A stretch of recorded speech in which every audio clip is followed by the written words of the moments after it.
இப்போ இந்த மலச்சிக்கல்னால வர சில காம்ப்ளிகேஷன்ஸ் பார்ப்போம். ரொம்ப நாள் மலச்சிக்கலோட அவதிப்படுறவங்களுக்கு வந்து இந்த பைல்ஸ் ஃபார்ம் ஆகும். இந்த இடத்துல உள்ள ரத்த குழாயில வந்து அழுத்தம் கொடுக்கறனால, ரொம்ப நேரம் முக்கிறனால இந்த இடத்துல ரத்த குழாய் வந்து வீக்கம் வரும். இதுதான் வந்து ஹெமராய்ட்ஸ்னு சொல்லுவோம், பைல்ஸ்.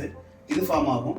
அப்போ சில பேருக்கு வந்து மலம் இந்த இடத்துல ஜாயின் ஆகிட்டு ஃபீக்கல் இன்ஃபெக்ஷன் சொல்லுவோம். டாய்லெட் போகாமல் அடைச்சிக்கிறோம். 10 நாள் ஆகியும் 1 வாரம் ஆனாலும் டாய்லெட் போகாமல் அவதிப்படுவாங்க.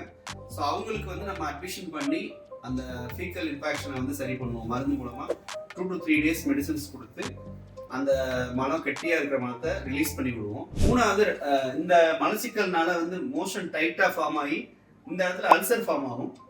ஸ்டெர்கோரல் அல்சர்னு சொல்லுவோம். அதுக்கும் வந்து அந்த மலச்சிக்கல் ரிலீவ் பண்ணிட்டு அந்த புண்ணு ஆடுறதுக்கு மெடிசன்ஸ் கொடுப்போம்.